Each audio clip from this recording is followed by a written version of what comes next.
नमस्कार, मैं हूं आपके साथ कनिका अरोड़ा और आप देख रहे हैं एफएम न्यूज बुलेटिन की शुरुआत करेंगे इस वक्त की बड़ी खबरों के साथ। गुजरात विधानसभा चुनाव से पहले आम आदमी पार्टी के संयोजक और दिल्ली के मुख्यमंत्री अरविंद केजरीवाल ने आदिवासी कार्ड खेल दिया है। गुजरात में आम आदमी पार्टी की सरकार बनने पर मुफ्त बिजली और सबको रोजगार का वादा कर चुके केजरीवाल ने आदिवासी समाज के लिए 6 ऐलान किए हैं। उन्होंने आदिवासियों के लिए पैसा कानून को पूरी तरह लागू करने, ट्राइबल एडवाइजरी कमेटी के चेयरमैन को आदिवासी समाज के किसी व्यक्ति को बनाने से लेकर के हर गांव में स्कूल, मुफ्त इलाज, घर, सड़क और कास्ट सर्टिफिकेट की प्रक्रिया को आसान बनाने के वादे किए हैं। गुजरात की कुल आबादी में आदिवासियों की करीब 14.8% हिस्सेदारी है और 27 सीटें अनुसूचित जनजाति के लिए आरक्षित की गई हैं।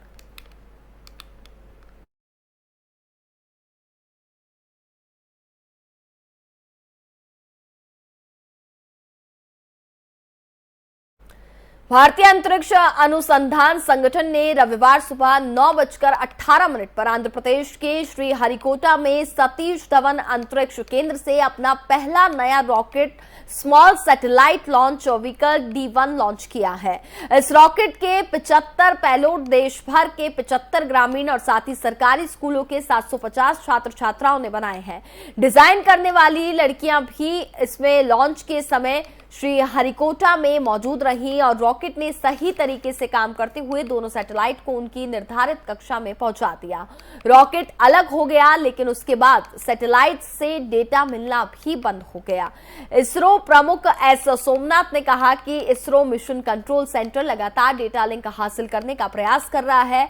हम जैसे ही लिंक स्थापित कर लेंगे, देश को सूचित करेंगे।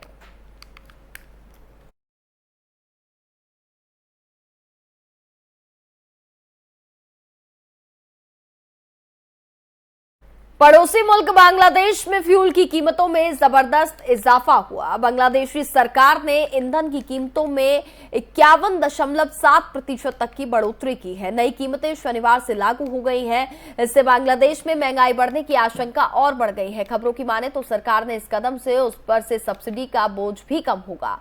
बिजली, ऊर्जा और खनिज संसाधन मंत्रालय के एक नोटिफिकेशन के अनुसार 1 लीटर पेट्रोल की कीमत अब 130 हो गई है। इसमें 44% की बढ़ोतरी हुई है और वहीं 1 लीटर ऑक्टेन की कीमत और 135% यानी $1.43 हो गई है, जो इससे पहले 89% थी। बांग्लादेश में डीजल और कैरोसिन की कीमतों में 42.5% का इजाफा हुआ है। अब डीजल और कैरोसिन 114% प्रति लीटर की दर से मिल रहे हैं।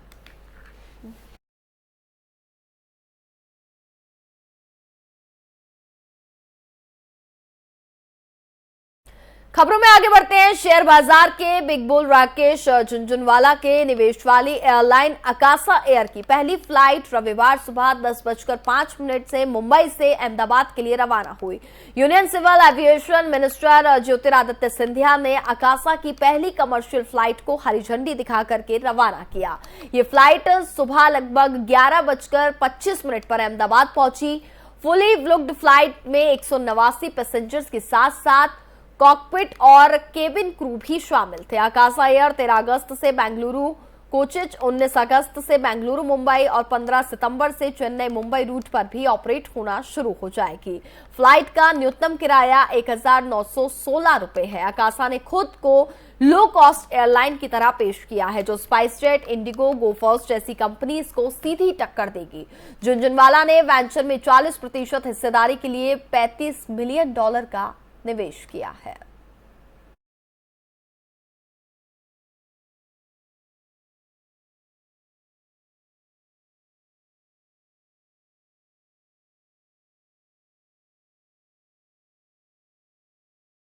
उत्तर प्रदेश में योगी आदित्यनाथ सरकार के 2 बड़े मंत्री बुरी तरह से फंस गए हैं। ये मंत्री हैं राकेश सचान और संजय निषाद। दोनों पर अलग अलग मामले में गिरफ्तारी की तलवार लटक रही है। संजय निषाद के खिलाफ गोरखपुर की CJS कोर्ट ने गैर जमानती वारंट जारी किया है। आरोप है कि 2015 में सरकारी नौकरियों में निषाद जाति को आरक्षण देने की मांग को लेकर के सहजनवा थाना क्षेत्र के कसरवाल में आंदोलन चल रहा था। इस दौरान भीड़ हिंसक हो गई थी। इस आंदोलन में गोली लगने से एक व्यक्ति की मौत हो गई थी। वहीं राकेश सचान को 31 साल पुराने एक मामले में कोर्ट ने दोषी ठहराया है। आरोपी ये भी कह रहे हैं कि कोर्ट में सजा सुनाए जाने से पहले ही मंत्री भाग खड़े हुए। राकेश सचान इस वक्त योगी कैबिनेट में खादी, ग्रामोद्योग, रेशम उद्योग और हथकरघा और साथ ही वस्त्रोद्योग मंत्री है। शनिवार को मंत्री राकेश सचान को 31 साल पुराने अवैध असला रखने और एक मामले में कोर्ट ने दोषी ठहराया है। इस मामले में भी उनके खिलाफ कोर्ट की पेशकार ने एफआईआर दर्ज करने के लिए पुलिस को तहरीर दी है।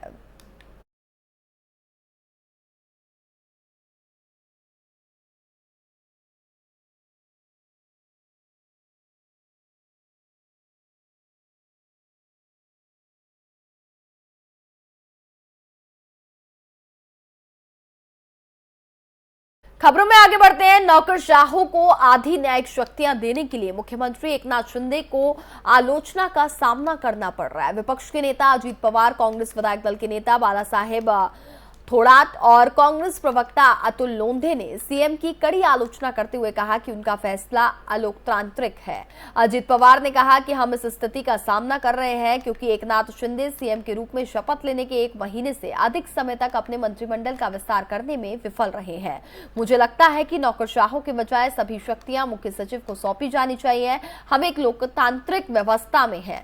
विधायकों के पास कोई शक्ति नहीं है और न ही कोई कैबिनेट सदस्य है। ऐसी परिस्थितियों में नौकरशाह निर्वाचित प्रतिनिधियों की तुलना में अधिक शक्तिशाली हो गए हैं।